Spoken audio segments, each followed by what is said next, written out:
भारत जल्द ही इतिहास रचने वाला है। पिछली बार असफल हुए चंद्रयान 2 से सीख लेकर भारत ने बनाया है पहले से ज्यादा बेहतरीन स्पेसक्राफ्ट, जो चंद्रयान 3 मिशन के तहत चांद को अपनी मुट्ठी में कर लेगा। जी हां दोस्तों, 14 जुलाई 2023 के दिन दोपहर 2:35 के वक्त चंद्रयान 3 चंद्रमा के लिए रवाना हो गया है। और इस बार का चंद्रयान मिशन पूरी दुनिया को यह दिखाने के लिए तैयार है कि भारत स्पेस रिसर्च की फील्ड में भी पूरी दुनिया से आगे है। और आज हम आपको चंद्रयान 3 मिशन की लॉन्चिंग, चांद की सतह पर लैंडिंग, बजट, लॉन्च रूट और स्पेसक्राफ्ट में किए गए बदलावों से लेकर इसके मुख्य मिशन की पूरी जानकारी देंगे, ताकि आप भी इसरो के इस खास मिशन का हिस्सा बन सके। तो पूरा वीडियो जरूर देखिएगा। साथियों, आज तक सिर्फ अमेरिका, रशिया और चाइना जैसे 3 देशों को ही चांद पर अपना स्पेसक्राफ्ट उतारने में सफलता मिली है। और चंद्रयान 3 मिशन सफल होते ही भारत दुनिया का वो चौथा देश बन जाएगा जिसने चांद पर जीत हासिल की है।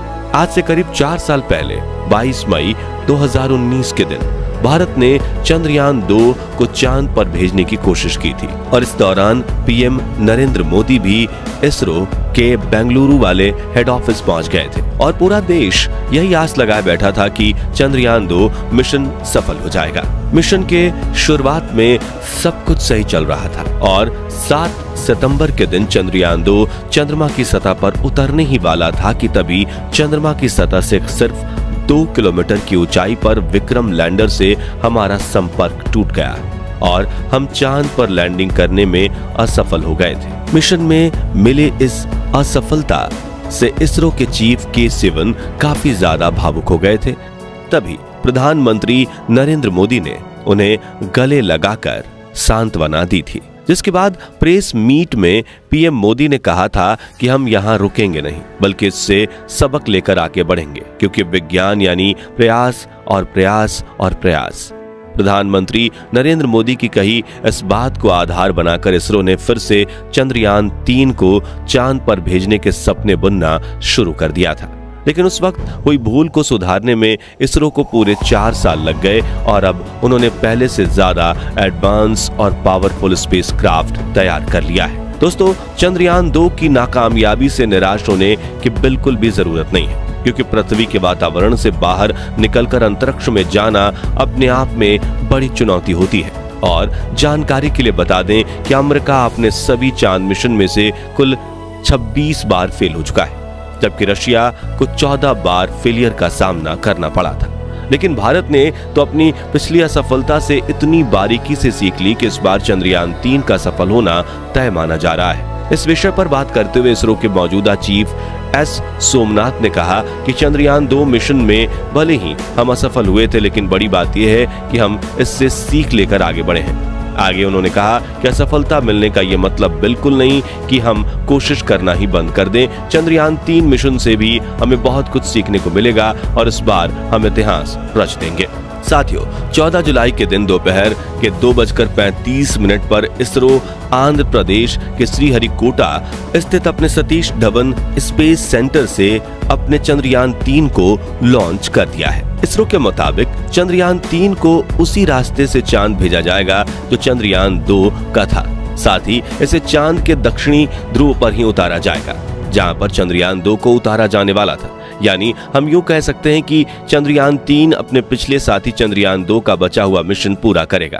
हालांकि दोस्तों, चंद्रयान 3 में कई बदलाव किए गए हैं, जैसे कि इस बार स्पेसक्राफ्ट में कोई ऑर्बिटर नहीं है, बल्कि इस वक्त हम एक प्रोपल्शन मॉड्यूल का इस्तेमाल कर रहे हैं, जो चंद्रयान 3 के लैंडर और रोवर को चांद की ऑर्बिट तक ले जाएगा, जहां इसे चंद्रयान 2 के उस ऑर्बिटर से कनेक्ट किया जाएगा जो पिछले 4 सालों से चांद के चक्कर काट रहा है। इसरो के इस मून मिशन के मुख्य 3 लक्ष्य हैं, जिसमें पहला है चंद्रयान 3 के लैंडर को चांद पर एक सॉफ्ट लैंडिंग करवाना, दूसरा है इसके रोवर को चांद की सतह पर चलाना और तीसरा चांद पर कुछ जरूरी साइंटिफिक रिसर्च करना। आइए अब एक एक करके इन तीनों के बारे में विस्तार से जानते हैं। सबसे पहले बात करें लैंडिंग की, तो किसी भी स्पेसक्राफ्ट की 2 तरह से लैंडिंग होती है, हार्ड और सॉफ्ट।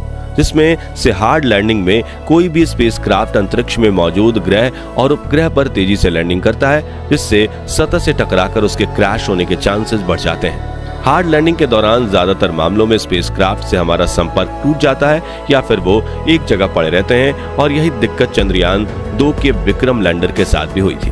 अब कोई भी स्पेस एजेंसी अपने स्पेसक्राफ्ट की हार्ड लैंडिंग नहीं करवाना चाहती, लेकिन कई बार तकनीकी दिक्कतों की वजह से ऐसी लैंडिंग हो जाती है और ज्यादातर मामलों में मिशन फेल हो जाता है। दूसरी तरफ सॉफ्ट लैंडिंग में कोई भी स्पेसक्राफ्ट ग्रह और उपग्रह पर बिल्कुल धीरे धीरे उतरता है, जिससे उसके डैमेज होने के चांसेस कम हो जाते हैं। और चंद्रयान 3 के लैंडर विक्रम को भी इस बार सॉफ्ट लैंडिंग के लिए तैयार किया गया है, जिससे इसके पार्ट्स डैमेज नहीं होंगे और ये अपना मिशन पूरा करके फिर से उड़ान भरकर ऑर्बिटर से आकर जुड़ जाएगा। दूसरे लक्ष्य यानी कि रोवर को चांद की सतह पर चलाने की बात करें तो इसके रोवर का नाम प्रज्ञान रखा गया है, जिसे लैंडिंग के बाद चांद की सतह पर उतार दिया जाएगा। इस रोवर में कई सारे नेविगेशन कैमरा, एनर्जी के लिए सोलर पैनल और कम्युनिकेशन के लिए एंटेना लगाए गए हैं, और इसका वजन करीब 27 किलोग्राम है। ये चांद की सतह की डेटा कलेक्ट करके लैंडर को भेजेगा और लैंडर इस डेटा को ऑर्बिटर को भेजेगा, जहां से ये डेटा इसरो के ग्राउंड रिसर्च सेंटर पर पहुंचेगी। अब इस मिशन के तीसरे लक्ष्य यानी रिसर्च की बात करें तो चंद्रमा 3 का लैंडर चांद के उस दक्षिणी ध्रुव पर लैंड करेगा जहां आज तक कोई स्पेसक्राफ्ट नहीं गया। यहाँ पर लैंडर और रोवर मिलकर चांद के तापमान की जांच करेंगे, चांद पर होने वाली भूकंपीय घटनाओं की जांच करेंगे, साथ ही ये चांद के वातावरण में गैस और प्लाज्मा की जांच भी करेंगे।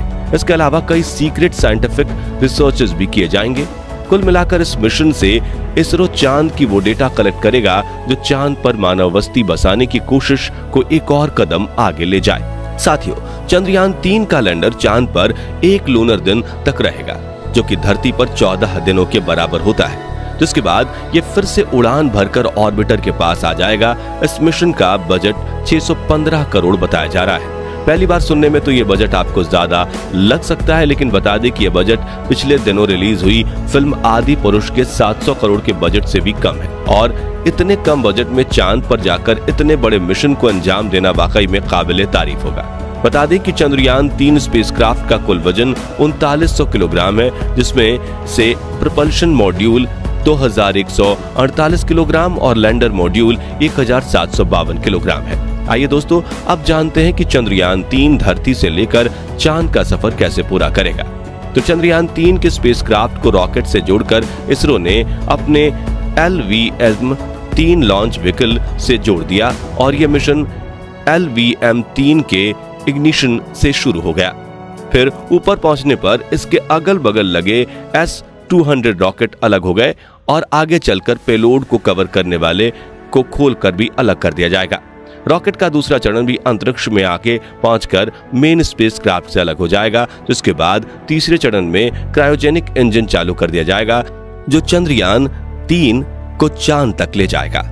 फिर यह स्पेसक्राफ्ट धरती के कई चक्कर लगाते हुए पृथ्वी से दूर होता चला जाएगा और एक इलिप्टिकल ऑर्बिट में चांद को अप्रोच करेगा, और कुछ देर बाद पृथ्वी के गुरुत्वाकर्षण के दायरे से बाहर होकर चंद्रमा के परिक्रमा पथ पर प्रवेश कर लेगा।